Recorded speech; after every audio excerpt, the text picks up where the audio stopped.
Aujourd'hui, on va passer en revue 15 gestes anti-acné qui fonctionnent réellement. Et pour le coup, j'ai été un super cobaye puisque j'ai été victime d'acné pendant quasiment 1 an et demi et j'ai testé pas mal de solutions, certaines qui se sont avérées absolument inefficaces et d'autres qui le sont beaucoup plus et qui vont en fait agir en synergie. Je vais vous proposer deux types d'astuces, des astuces externes qui seront très faciles à mettre en place, très faciles à modifier dans vos routines et des astuces internes qui, elles, pour le coup, sont un petit peu plus délicates à mettre en place, mais qui sont aussi indispensables pour vous aider à avoir une peau plus radieuse. Cette vidéo est sponsorisée par Typologie. Vous avez fait un tel accueil à Typologie sur cette dernière vidéo que du coup, ils ont décidé de renouveler la chose. Et aujourd'hui, du coup, c'est une vidéo partiellement sponsorisée, ce qui veut dire que je vais vous montrer certains des produits Typologie, mais bien entendu, les conseils, les actifs, les ingrédients que je vais vous citer, grande partie, vous les retrouvez également chez Typologie, puisque ils allient en fait la science, l'efficacité et la naturalité pour celles qui ne connaissent pas, et entre autres, font des produits avec des formulations que je trouve très bien faites. Pour vous parler un petit peu plus précisément de ce que je vous recommande lorsque vous avez de l'acné, vous avez ce sérum à la vitamine C que vous pouvez totalement appliquer le matin qui va booster justement en antioxydant votre peau. Ensuite, vous avez ce sérum C au PHA à appliquer le soir et à la Centella asiatica en fait qui va limiter les taches pigmentaires, qui est très bien, et les PHA sont beaucoup plus doux que les AHA. Ensuite, bien évidemment, vous avez cette crème solaire qui pour les peaux métisses à noir n'aura pas trop d'effet gris, donc ça c'est très intéressant. Si vous cherchez un sérum ultra hydratant mais pas du tout gras, je vous conseille celui à l'acide polyglutamique ou encore celui à l'acide hyaluronique, mais celui-là je le trouve un petit peu plus hydratant et en plus on a un extrait d'algue rouge qui va aider à renforcer, on va dire, votre barrière cutanée. Ensuite, pour les boutons, alors celui-là c'est un sérum corps, mais ça peut aider notamment, je sais, sur les fesses ou sur le dos, surtout sur le dos. Vous avez ensuite l'acide glycolique, moi vous savez, j'aime beaucoup les AHA, donc ça pareil à utiliser uniquement le soir. Et si vous voulez commencer à incorporer du rétinol dans votre routine, ce tonique vraiment à appliquer comme ça directement sur la peau est ultra agréable, et bien évidemment en gel nettoyant, celui-ci est très bien. Je vous mets une petite offre en barre d'infos si cela vous intéresse. Alors, les premiers conseils, c'est ceux que vous attendez le plus, ceux qui sont les plus faciles à réaliser, ce sont les astuces externes à mettre en place lorsqu'on a de l'acné. Et ça va fonctionner peu importe le type d'acné que vous avez. Alors, la première astuce, elle peut faire un petit peu peur, mais en réalité, elle est extrêmement efficace et on a tendance à beaucoup entendre que la peau acnéique ne doit pas être exfoliée, ne doit pas être gommée. Et ça, c'est une idée totalement fausse et une idée vraiment reçue énorme qu'il faut éradiquer. Au contraire, si vous avez une acné, des pores qui se bougent très vite, des comédons, ces choses-là, la première des choses à faire, ça va être d'exfolier sa peau le plus régulièrement possible en fonction de votre type de peau. Par exemple, moi, je peux le faire quasiment tous les soirs ou un jour sur deux, et ça, vous pouvez le faire avec des actifs qui sont très faciles à trouver, soit avec des AHA, soit avec de l'acide glycolique. Pour ma part, je préfère utiliser un toner à l'acide glycolique après m'être démaquillée. Et on va sentir quelques picotements, j'attends 2-3 minutes et ensuite j'applique la suite de mes crèmes. Ça va vraiment contribuer à exfolier la peau, limiter l'apparition des comédons, et également les AHA, pour le coup, eux, ils vont entre guillemets désincruster l'intérieur des pores, même si j'aime pas trop cette formulation, mais effectivement exfolier en douceur. Et le fait d'exfolier comme ça régulièrement, ça va être déjà, entre autres, pour éviter l'apparition de nouveaux boutons qui peut être causé par la pollution, le port de maquillage, ces choses-là, mais aussi éviter les cicatrices hyperpigmentaires ou, vous savez, les cicatrices rouges qui restent pendant des mois et des mois et des mois. Donc ça, on n'hésite pas à exfolier beaucoup plus régulièrement, et surtout, on n'exfolie pas avec du gommage mécanique, donc avec des grains, on exfolie obligatoirement avec des AHA, et évidemment, c'est à faire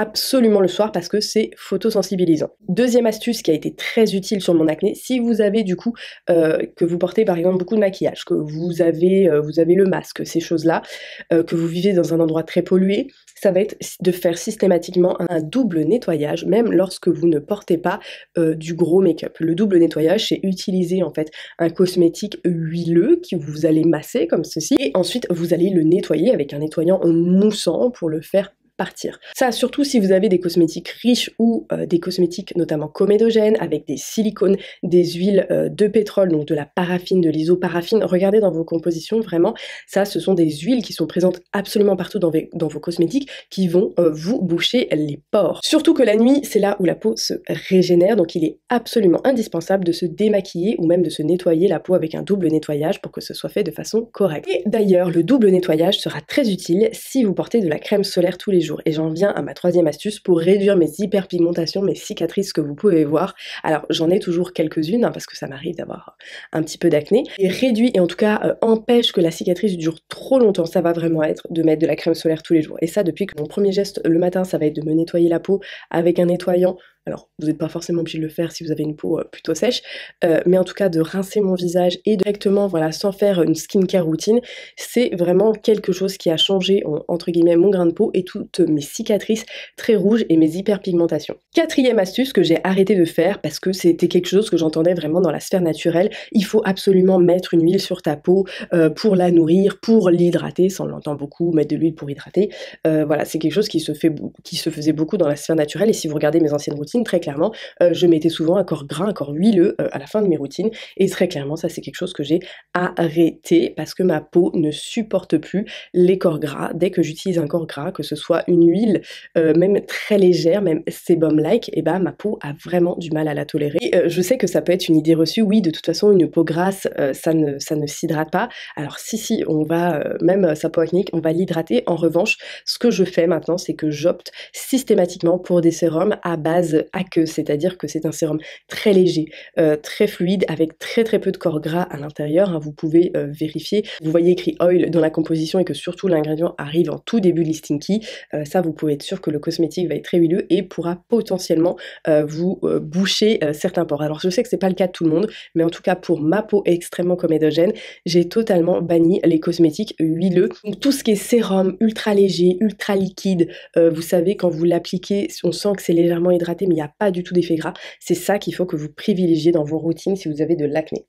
Et entre autres, à propos de l'huile, si vous aimez l'huile sur votre peau, que vous avez de l'acné et que ça ne vous crée pas plus d'acné, parce qu'il y a effectivement cette typologie pour le coup de personnes, il faut respecter un certain ordre, notamment en termes d'application de cosmétiques. Tout d'abord, il faudra utiliser du coup une huile démaquillante, ensuite un nettoyant moussant, ensuite il va falloir partir par exemple sur quelque chose de très aqueux, de quasiment 100% eau ou à 90% eau, une eau florale ou un toner à l'acide glycolique entre autres, ou un toner au rétinol, on va y parler un petit peu plus tard. Ensuite, vous allez pouvoir peut-être utiliser une crème pour les yeux, moi j'en utilise pas du tout parce que c'est pas ma tasse de thé, mais vous pouvez par exemple mettre une crème pour les yeux.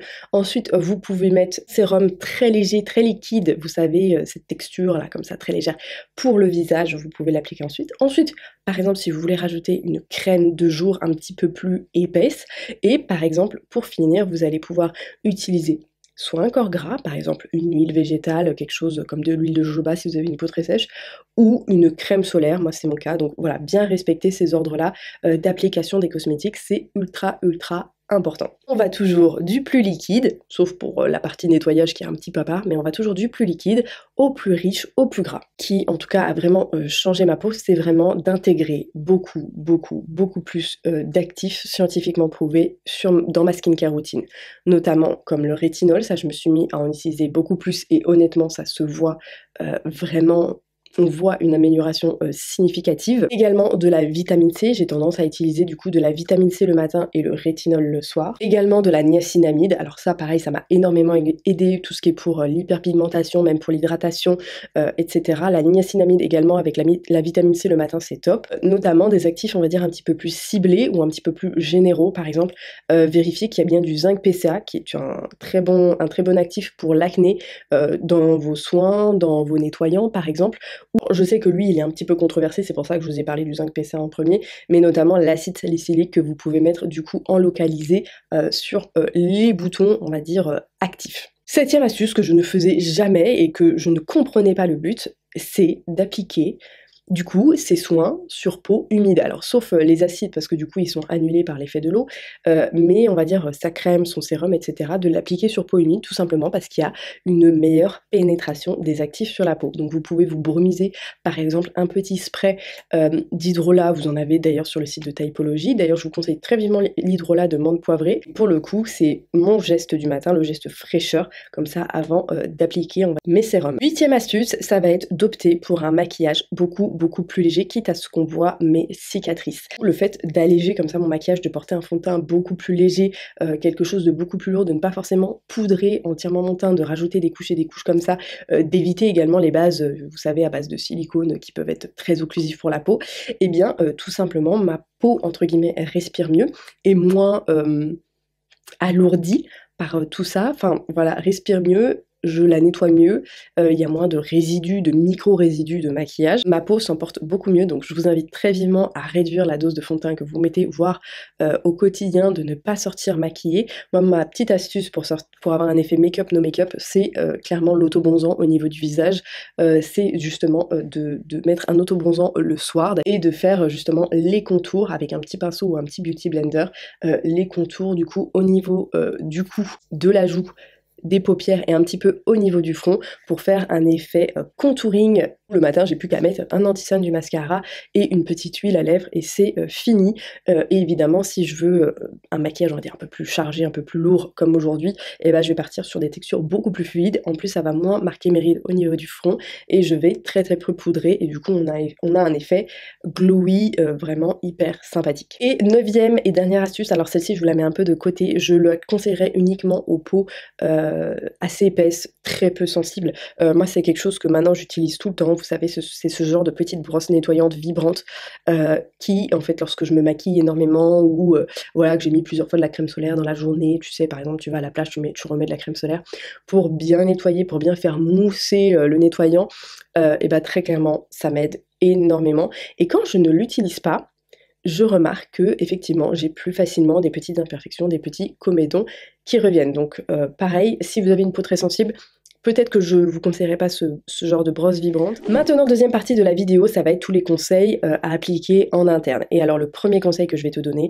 c'est notamment si tu as beaucoup d'acné comme moi, et moi vraiment ça a tout changé dans ma routine, c'est de consulter une naturopathe. Alors je sais que l'engagement financier peut paraître un peu élevé, surtout qu'après tu vas sûrement avoir un traitement et donc payer les traitements. Elle m'a aidé à comprendre plein de trucs, plein de choses qui allaient pas, plein de compléments alimentaires qui ont énormément amélioré ma peau. Elle peut également t'aider à mettre le doigt sur ce qui ne va pas dans ton alimentation, dans ta vie, pour réduire justement l'acné. L'acné, c'est pas uniquement le skincare, c'est aussi traiter son intérieur, que ce soit alimentaire aussi, hein, mais également dans la tête. Si tu ne veux pas spécialement aller consulter une naturopathe, un complément alimentaire que je peux te recommander, c'est la bardane, qui est très bonne pour la peau, les cheveux et les ongles, entre autres. Donc je te mets un petit lien en description. Également, la balance oméga 6, oméga 3. Alors là, on va pas trop rentrer, je vais rester de façon très superficielle. Si tu veux, il faut que notre corps ait des oméga 3, des oméga 6 et des oméga 9 pour, on va dire, bien fonctionner.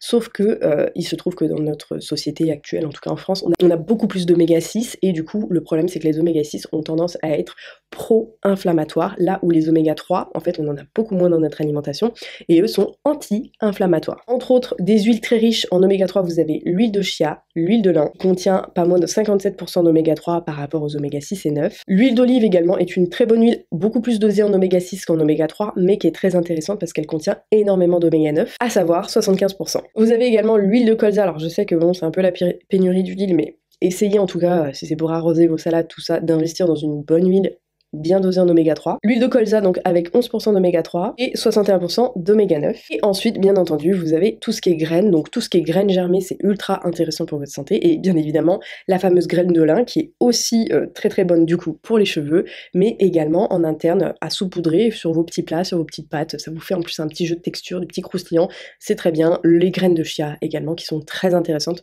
à intégrer à votre alimentation, donc ça c'est des petits twists, hein, facile à adopter. Troisième astuce, ça va être de limiter le plus possible les sucres raffinés. Et alors là, Honnêtement, moi je sais que pour moi c'est le plus difficile parce que j'adore tout ce qui est sucre.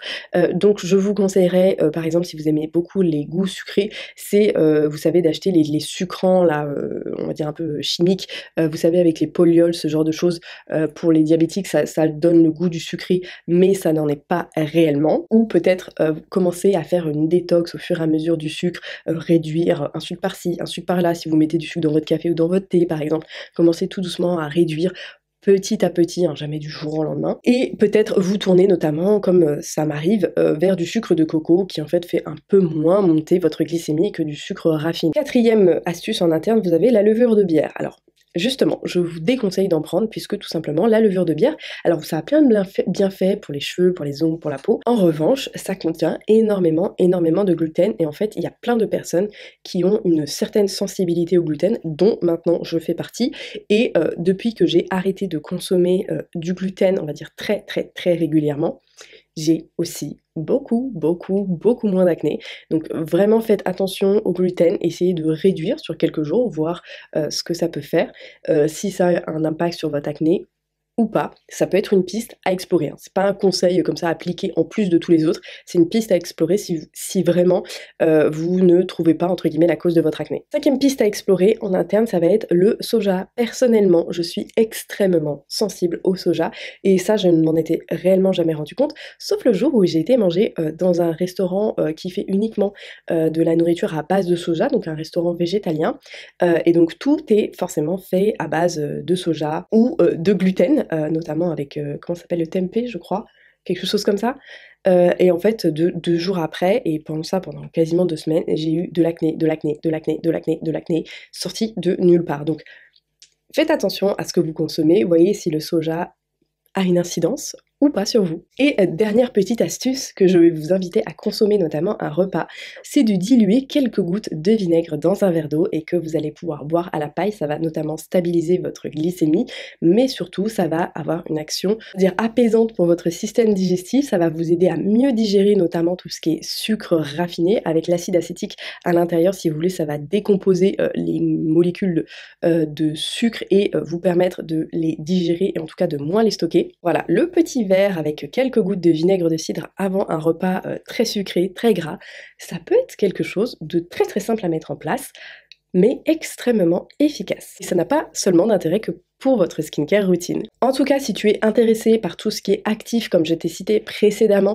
tu as Typologie qui est là pour toi, avec des produits à base de rétinol, donc de vitamine A, de vitamine C, également d'AHA, d'acide glycolique. Vous allez pouvoir retrouver tous ces actifs sur le site de Typologie. Et si tu ne sais pas exactement comment articuler ta routine skincare, tu as un onglet pour te créer ta propre routine, donc tu vas répondre à plusieurs de leurs questions, savoir si tu es une femme, fumeuse, enceinte, et ça va te permettre de voir comment créer une routine. Ça peut être extrêmement intéressant pour les personnes qui se sentent un petit peu perdues. En tout cas, le combo acide, vitamine A et vitamine C ont fait réellement des merveilles sur ma peau, bien évidemment, couplé à toutes les astuces internes que je viens de te citer. En tout cas, j'espère que tu as passé un bon moment. N'hésite pas à liker cette vidéo si tu as appris des choses et à me rejoindre sur Instagram. Et moi, je te dis à très bientôt dans la prochaine vidéo. Bye bye!